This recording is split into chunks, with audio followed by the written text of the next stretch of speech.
পারবে।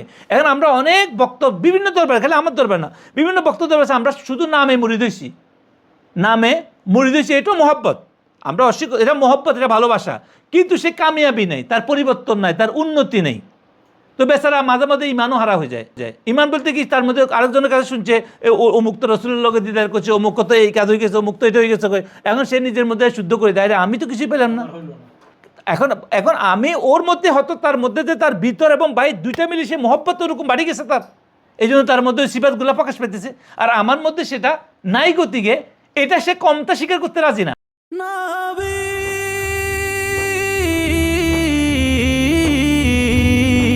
তুমি শাহি মদিনা, তুমি শাহি মদিনা। তওবার উদ্দেশ্য হলো, তওবা করার উদ্দেশ্য হলো যে আমাদের যে ভিতরে যেই স্বভাব, আমাদের ভিতরে যে স্বভাব আছে এটাকে পরিবর্তন করা। আমাদের ভিতরে স্বভাবগুলা কি? নফসে আম্মারা, নফসে আম্মারা, এটাকে আমরা পরিবর্তন করার জন্য, এটা এমনি হবে না।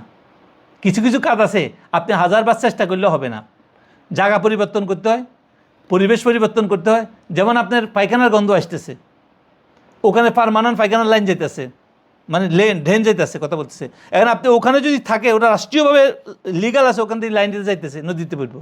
এখন আপনি যদি ওই গন্ধ থেকে বাঁচতে, আপনার কী করতে হবে? ওই জায়গা পরিবর্তন করতে হবে, হিজরত করতে হবে, ওই জায়গা আপনি হিজরত করতে হবে। আর কিছু কিছু টেম্পোরারি হয়তো আপনি লোকালভাবে এটাকে সমাধান করতে পারেন। তা আমাদের জীবনেও কিছু কিছু জিনিস আছে যে এই সঙ্গল্লোকে চলার কারণে, যে পরিবেশে চলার কারণে আমার জীবনে আমি 1000 চেষ্টা করলেও মসজিদে আবার সেই সঙ্গল্লোক, আমি ব্যবসা করি, ওই ব্যবসা, যে ব্যবসা আমি 1000 চাইলেও আমাকে সেখানে মিথ্যা বলতেই হবে, ঠকাইতে হবে, নইলে আমি ব্যবসা টিকতে পারবো না।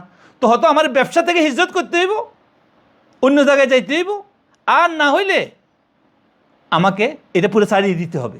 আর যদি এটার লোকে থাকি, আমি যতই তোবা করি, তোবা তো করতেছেন, কিন্তু আপনি গন্ধ পাইতেই হবে, খারাপ কাজ আপনার মধ্যে লাগবেই। তো ওটা আপনি এবার চিন্তা করে এটা কতটুকু আপনি কামিয়াব হবেন। তো এই জন্য আমরা যারা, আমি যে জন্য উদ্দেশ্য করে আছে কথাটা বলতেছি, সেটা হলো আপনি যদি প্র্যাকটিস না করেন, আপনি যদি কিছুদিন কমাসকন পীরের খাস্তত, বুজুর্গদের খাস্তত করে যদি আপনি প্র্যাকটিস না করেন, তো আপনি কোনোদিনও পাবেন না। সেটা আপনার চোখে সেটা জ্ঞান, আপনার চোখে মনে হতে পারে এটা তো আমি করি, কিন্তু আপনারা যেভাবেই বলতেছে, আপনারা যদি কয় তুমি এক এক বলো সারাদিন, খালি এক এক এক এক ওয়ান ওয়ান ওয়ান, তুমি বলতে আমি তো ওয়ান তো সারাদিন ছোটোবেলায় শিখেছি, এটা কি কয়? কিন্তু আপনি তখন সেখানে দিনেই করতে পারবেন না। কেন?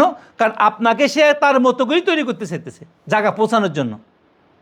আপনি যদি আপনার জ্ঞানকে সেখানে ইস্তেমাল করেন, আপনি যদি ফাতিহা শরীফ পড়তে যাই আপনার মতো করে শুরু করে দেন, বুজুর্গদের পদ্ধতি থেকে মুজাদ্দিদ সাহেব বলছে, যারা আমরা যেভাবে দেখি সেটার বাইরে নিজের মতো করে কোনো মতকে ছাপাই দেওয়া হয়, তো তখন সে এটাতে সে ফল পাবে না।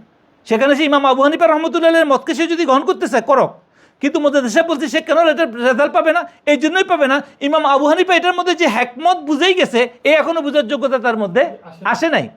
আগে সে আমাদের তরিকাকে পরিপূর্ণ পালন করে আসক, তারপরে যেদিন তার মধ্যে ইশারা আইবে, একমত জানিবে, সেদিন সে সেটা করতে পারবে। এখন আমরা অনেক বক্তব্য বিভিন্ন দরবার, খালি আমার দরবার না, বিভিন্ন বক্তব্য দরবার আমরা শুধু নামে মুরিদ হইছি, নামে মুরিদ হইছি, এটাও মহব্বত। আমরা অস্বীকার, এটা মহব্বত, এটা ভালোবাসা, কিন্তু সে কামিয়াবি নেই, তার পরিবর্তন নাই, তার উন্নতি নেই। তো বেচারা মাঝে মাঝে ইমানও হারা হয়ে যায়। ইমান বলতে কি, তার মধ্যে আরেকজনের কাছে শুনছে অমুক তো রসুলের লোকে দিদার করছে, অমুক তো এই কাজ হয়ে গেছে, অমুক তো এটা হয়ে গেছে, এখন সে নিজের মধ্যে শুদ্ধ করে দেয়, আমি তো কিছুই পেলাম না। এখন এখন আমি ওর মধ্যে হয়তো তার মধ্যে যে তার ভিতর এবং বাইর দুইটা মিলে সে মহব্বত ওরকম বাড়ি গেছে তার, এই জন্য তার মধ্যে সিফাতগুলো প্রকাশ পেতেছে।